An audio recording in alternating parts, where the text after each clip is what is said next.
Break બાદ આપનું સ્વાગત છે દર્શક મિત્રો. તો આવો હવે આપણે વાત કરીએ આજની ખાસ રજૂઆત એટલે કે બીએસઈ પ્રેઝન્સ ઓપ્શન સ્ટ્રીટ ઉપર. તો બીએસઈ પ્રેઝન્સ ઓપ્શન સ્ટ્રીટમાં આજે આપણે ખાસ કરીને વાતચીત કરીશું કે જે રીતે તમે જો આજે ન્યૂનતમ સ્તરથી માર્કેટમાં રિકવરી આવી છે.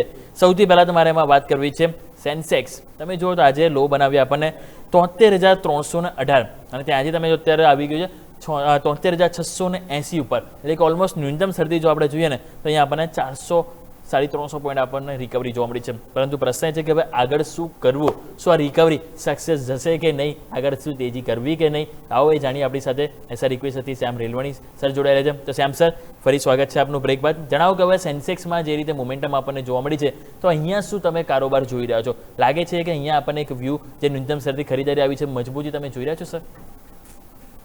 બિલકુલ યોમિકજી, જે રીતે આપણે હમણાં પણ વાત થઈ, ઇન્ડાઇસીસમાં બ્રોડબેઝ અગર જોઈએ તો નીચલા સ્તરોથી એક ઉછાળો જોવા મળી રહ્યો છે. સેન્સેક્સમાં પણ સેમ એ જ રીતની આસપાસ છે. આજના લોની આસપાસથી એક સારું એવું આપણને જે છે પોઝિટિવ મોમેન્ટમ થતું જોવા મળી રહ્યું છે. નીચેની તરફ 73,000 થી લઈને 73,300 વાળો ઝોન છે, સારા સપોર્ટ એરિયા તરીકે અત્યારે બાઉન્સ માટે બિહેવ કરી રહ્યો છે. ઉપરની તરફ વાત કરી લઈએ તો 74,000 થી લઈને 74,300 વાળા ઝોન સુધી પણ સ્ટોક ઇન્ડેક્સમાં જે છે એક બાઉન્સ જોવા મળી શકે છે. તો ઓવરઓલ વ્યૂ આમાં પણ આપણે સેન્સેક્સમાં પણ બાય ઓન ડિપ્સ વાળો જ રાખીશું. નીચેની તરફ 73,000 વાળું લેવલ સપોર્ટ એરિયા તરીકે, ઉપરની તરફ 74,000 ની આસપાસ જે છે ફર્સ્ટ પ્રોફિટ બુકિંગ વાળા એરિયાને આપણે ધ્યાનમાં રાખીશું. અને 74,200 ની આસપાસ જો ઇન્ડેક્સમાં મોમેન્ટમ ક્લિયર થાય છે તો 74,600 થી લઈને 74,800 વાળા ઝોન સુધી પણ ઇન્ડેક્સમાં મોમેન્ટમ આવી શકે છે. ઓકે, તો આ રીતે એક વ્યૂ બંધ જોવા મળે છે. સેન્સેક્સ આપણે જરૂરથી ધ્યાન પર રાખીશું. તો આવો સ્ટોક સ્પેસિફિક વાત કરીએ કે હવે આજે ફ્યુચર ઓપ્શન વાળા જે સ્ટોક્સ તમે જો મોમેન્ટમમાં જોવા મળે છે. સૌથી પહેલાં આપણે વાત કરીએ પાવર ઇન્ડિયા એટલે કે હિટાચી એનર્જી. અહીંયા તમે જુઓ તો આજે આપણને ઓલમોસ્ટ 4% કરેક્શન છે, 5,400 ઇવન. તો લાસ્ટ વીક તો આપણને ખ્યાલ છે કે અમુક બ્રોકરેજ 36,000 સુધીને પણ ટાર્ગેટ આપે છે. પરંતુ સ્ટોક્સ હવે કહેવાય ને 37,000 અટકી રહ્યો છે. આજે જો તમે નજર કરો ને પાવર ઇન્ડિયાનો આપણને તો જોવા મળશે 4% ઘટાડો. બીએસસી ઉપર 35,400 રૂપિયા આજુબાજુ આપણે કારોબાર કરી રહ્યા છે. તો અહીંયા સર હાલે જે ઘટાડો આવ્યો છે તો ઘટાડામાં શું રણનીતિ, શું સ્ટ્રેટેજી તમે અહીંયાથી બનાવવા માટે સલાહ આપશો સર? ચાર્ટની પેટર્ન જોઈએ ને તો ઉપરની તરફથી એક માઇનર પ્રોફિટ બુકિંગ વાળો સિનેરિયો બની રહ્યો છે. પ્રીવિયસ એક સ્વિંગનો હાઈ હતો 34,900 ની આસપાસ, સ્ટોક 35,400 ની આસપાસ ટ્રેડ કરી રહ્યો છે. મે બી મોમેન્ટમની સાથે થોડું ઘણું કરેક્શન હજુ આવે 400-500 રૂપિયાની આસપાસનું, પણ 34,900 ની આસપાસથી સ્ટોકને બાઉન્સ મળવો જોઈએ. જો એની કે સ્ટોકને એ લેવલની આસપાસથી બાઉન્સ નથી મળતો તો સ્ટોકમાં થોડું ઘણું કરેક્શન જે છે ડીપ જોવા મળી શકે છે. જે સ્ટોકને 33,000 થી લઈને 33,500 વાળા ઝોન સુધી પણ કરેક્શન વાળી મૂવ આવી શકે છે. કેમ કે ઓલરેડી સ્ટોકમાં આપણે નીચેના લેવલથી સારું એવું રનઅપ જોઈ લીધેલું છે, એટલે ઉપરના લેવલથી થોડું ઘણું પ્રોફિટ બુકિંગ સ્વાભાવિક છે. પણ ઓવરઓલ અગર મોટા સ્ટ્રક્ચર ઉપર વાત કરીએ તો 33,000 વાળું લેવલ છે સારા બાઇંગ ઝોન તરીકે જોઈ શકાય. અને એની નીચે 31,000, એટલે સ્ટોક નીચેના લેવલથી જે રીતે ચાલેલો છે સ્વિંગ પણ મોટા જ બની રહ્યા છે, એટલે આપણે લેવલ એ રીતે ડિસ્કસ કરવા પડશે. નીચેની તરફ સપોર્ટ વાળો પહેલો એરિયા આવશે 33,000, એના પછી 31,000. 34,900 ની આસપાસ એક સ્વિંગનો સપોર્ટ છે. જો એ સસ્ટેન કરી જાય છે તો સ્ટોક ફરીથી જે છે 38,000 ની ઉપર જવાનું ટ્રાય કરશે. ઓકે, તો આ રીતે આપણે ધ્યાન પર જરૂરથી રાખવું જોઈએ. નેક્સ્ટ કાઉન્ટર થોડુંક ફાર્માની વાત કરી લઈએ. તેમાં મારે વાત કરી છે ફોર્ટિસ હેલ્થકેર અને ગ્લેનમાર્ક ફાર્મા. બંને સ્ટોક્સ તમે જો આજે મોમેન્ટમમાં છે. બંનેમાં જો ચાર્ટ સેટઅપ જો નજર કરીએ ને તો આપણને ફોર્ટિસમાં તો બહુ જ ઇન્ટરેસ્ટિંગ સેટઅપ છે. તમે જો બહુ જ ઇમ્પોર્ટન્ટ કહેવાય ને કે 990 જે 1,000 રૂપિયાનો જે લેવલ છે મેક્સિમમ ટાઈમ ત્યાંથી તમે જો રિજેક્શન આવ્યું. પરંતુ છેલ્લા 5-6 દિવસથી સ્ટોક્સમાં એક હાઈ લો કોન્ફિડન્સ છે, એટલે કે ફોર્મેશન છે સરસ મજબૂતી બની રહ્યું છે.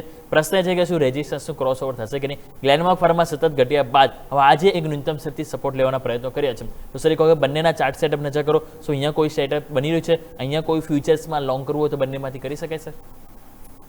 સૌથી પહેલા ગ્લેનમાર્ક ની વાત કરી લઈએ. ગ્લેનમાર્ક અત્યારે એક રેન્જની અંદર ફસાયેલો છે, થોડો સાઇડવેઝ બિહેવિયર કરી રહ્યો છે. નીચેની તરફ 2100-2130 વાળો એરિયા છે, સપોર્ટ ઝોન છે.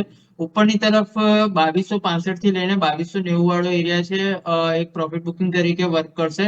આ ઝોનની અંદર છે ત્યાં સુધી આપણે બાય ઓન ડિપ્સ એટલે નીચલા સપોર્ટની આસપાસ બાય અને ઉપર રેઝિસ્ટન્સની આસપાસ પ્રોફિટ બુકિંગ વાળું ધ્યાન રાખીશું. સ્ટોક 2300 ની ઉપર ક્લોઝિંગ આપે છે, પછી એમાં નવી તેજી માટે ફૂલ ફ્લેજ જે છે થોડું ધ્યાન રાખીશું. નવી સ્વિંગ 24,000 થી લઈને 24,50 સુધીની બની શકે છે. એટલે ગ્લેનમાર્કમાં ક્લિયર કટ જે છે સપોર્ટની આસપાસ બાય અને રેઝિસ્ટન્સની આસપાસ પ્રોફિટ બુકિંગ વાળું ધ્યાન રાખીશું. ઇન્ટરેસ્ટિંગ સેટઅપ જે છે 40s માં બની રહ્યું છે, તમે ડિસ્કસ કર્યું એ જ રીતે. પણ એક વખત એનું ક્લોઝિંગ 1005 ની આસપાસ આવી જવા દઈશું. 1005 ની ઉપરનું જો ક્લોઝિંગ આવી જાય છે તો સ્ટોકમાં જે છે મોમેન્ટમ થોડું સ્પીડમાં થતું હોય એ રીતની પેટર્ન બનશે. 1070 અને 1100 ના બે ટાર્ગેટ માટે ઉપરની તરફનું મોમેન્ટમ સ્પીડમાં જોવા મળશે. નીચેની તરફ 975 નું એસેટ રાખીશું.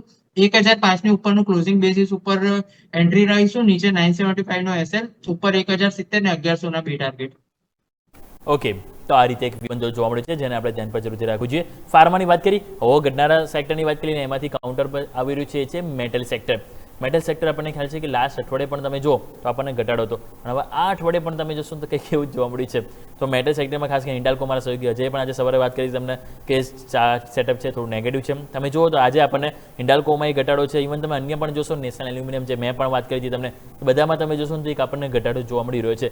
તો અહીંયા સર એક વખત નજર કરો મેટલ કાઉન્ટર કઈ રીતે જોઈ રહ્યા છો. હિન્ડાલ્કો, નેશનલ એલ્યુમિનિયમ જે બધા સ્ટોક્સમાં જે પીટાઈ થઈ છે, તો શું એમાં કોઈ બાઉન્સ બેક શક્ય છે કે હજુ પણ અહીંયા શોર્ટ કરવું હોય તો કરી શકાય સર?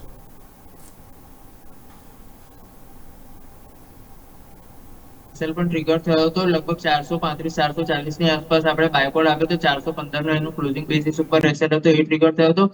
સ્ટોક હવે જે છે જે રીતની પેટર્નમાં છે એક સપોર્ટ એરિયા તરફ આવવાનો ટ્રાય કરી રહ્યો છે, પણ સપોર્ટ એરિયા હજુ જોઈએ તો પણ થોડું દૂર છે, કેમ કે 415 ની નીચે જે રીતનું લેવલ હતું ત્યાંથી ક્લિયર કટ થોડું સેલિંગ પ્રેશર ડીપ થાય એ રીતનું લેવલ હતું. તો 383 ની આસપાસ તો સ્ટોક અત્યારે ઓલરેડી જોવા મળી રહ્યો છે. સારો સપોર્ટ સ્ટોકને અગર કહીએ તો 330 થી લઈને 350 વાળા ઝોનમાં આવશે, એટલે સ્ટોક હજુ અહીંથી લગભગ 20-25 રૂપિયા બીજો કરેક્ટ થઈ શકે છે. એટલે નવી એન્ટ્રી માટે લગભગ 350 વાળા ઝોનની આસપાસ સ્ટોક કઈ રીતે રિએક્ટ કરે છે એ ધ્યાનમાં રાખીશું. કોઈની પાસે હોય તો પણ આ લેવલ મેજરલી ધ્યાન રાખવો પડશે. ઉપરથી જે રીતે કરેક્શન બતાવી રહ્યો છે સ્ટોકમાં થોડું ઘણું પ્રોફિટ બુકિંગ જે છે અથવા તો પછી કરેક્શન વાળી મૂવ જે છે હજુ ડીપ જઈ શકે છે. હિન્દાલ્કોની વાત કરી લઈએ. હિન્દાલ્કો પણ 1120 ના લેવલની આસપાસથી થોડું ઘણું કરેક્શન જે છે સ્પીડમાં બતાવવાનું ચાલુ કર્યું છે. 1000 ની આસપાસ સ્ટોકને સારો એવો સપોર્ટ એરિયા મળશે. 1000 થી લઈને 1030 વાળો બેન્ડ છે, સારા સપોર્ટ એરિયા તરીકે વર્ક કરશે. આમાં પણ સ્ટોક અત્યારે 1072 ની આસપાસ ચાલી રહ્યો છે. 30-40 રૂપિયાની આસપાસનું થોડું કરેક્શન હજુ આવી જાય છે તો સ્ટોકમાં એક બાઇંગ વાળી જગ્યા માટે પ્રોપર આવી જશે, અને ત્યાંથી જો રિવર્સલ આઈડેન્ટિફાઈ થાય છે તો આપણે ફરીથી 1100 ના ટાર્ગેટ માટે હિન્દાલ્કોમાં બાઇંગનું ધ્યાન રાખી શકીએ. ઓકે, તો આ રીતે એક જરૂરથી આપણે લેવલ સ્પેસિફિક સલાહ રાખીશું. એક લાસ્ટ સ્ટોક સર વાત કરીએ તો એ છે વિપ્રો. તમે જો અહીંયા એટલા માટે વાત કરવી છે, મે મહિનામાં એક્ઝેક્ટલી તમે જો નીચે સરસ રિકવરી આપણને બતાવી હતી. 186 રૂપિયા આજુબાજુ સ્ટોક ગયો અને ત્યાંથી આપણને એક મોમેન્ટમ પોઝિટિવ જોવા મળ્યું હતું. મેક્સિમમ ટાઈમ તમે જો એપ્રિલ મહિનામાં પણ ત્યાંથી આપણને બાઉન્સ બેક આવ્યું હતું. પરંતુ હવે ફરી સ્ટોક આજના ઘટાડામાં દિવસના એટલે કહેવાય ને કે દિવસના તો લો ઉપર છે, પરંતુ વર્ષના લોની નજીક આવી ગયું છે. 1 રૂપિયા દૂર છે હવે. શું અહીંયા સર તમને લાગે છે કે સપોર્ટ લેશે કે પછી અહીંયા હવે નવા લો ફરીથી બનતા જોવા મળી શકે? શું સ્ટ્રેટેજી અહીંયા વાપરીશું સર વિપ્રો માટે? વિપ્રોમાં અગર વીકલી સ્ટ્રક્ચર ઉપર જોઈએ તો સારા સપોર્ટ વાળો એરિયાનો ઝોન આવશે 170 થી લઈને 180 વાળો, એટલે સ્ટોકમાં હજુ પણ 10-12 રૂપિયાની આસપાસનું કરેક્શન આવશે. 170-180 વાળા ઝોનની આસપાસથી જો સ્ટોક રિવર્સલ બતાવે છે તો ઠીક છે, નહીં તો પછી અધરવાઇઝ જે છે આ કરેક્શન વધારે ડીપ થઈ શકે છે, કેમ કે સ્ટોક જે રીતે વીકલી સ્ટ્રક્ચરમાં વારે ઘડીએ લોને ટેસ્ટ કરવાનો ટ્રાય કરી રહ્યો છે અને ડિસેસિવલી જો એની નીચે ક્લોઝ આવશે તો એ કરેક્શન હજુ ડીપ થશે, જે સ્ટોકને 150 થી ફર્સ્ટ નીચેની તરફનું લેવલ આવશે 150 અને સેકન્ડ આવશે 130, ત્યાં સુધી પણ લીડ કરી શકે છે. એટલે કોઈની પાસે હોય તો 180 ની આસપાસનું એક લેવલ છે, ક્લોઝલી વોચ કરીશું. જો વીકલી બેસિસ ઉપર 180 ની નીચે સ્ટોક ક્લોઝ થઈ જાય છે તો એક વખત માટે એક્ઝિટની સલાહ રહેશે. ઓકે, આ રીતે એક વ્યૂ બનતો જોવા મળે છે જેને આપણે ધ્યાન પર રાખીશું. સો દર્શક મિત્રો, આજે આપણે ખાસ કરીને જે વાત કરી કે આપણી ખાસ રજૂઆત BSE પ્રેઝન્સ ઓપ્શન સ્ટ્રીટ પર.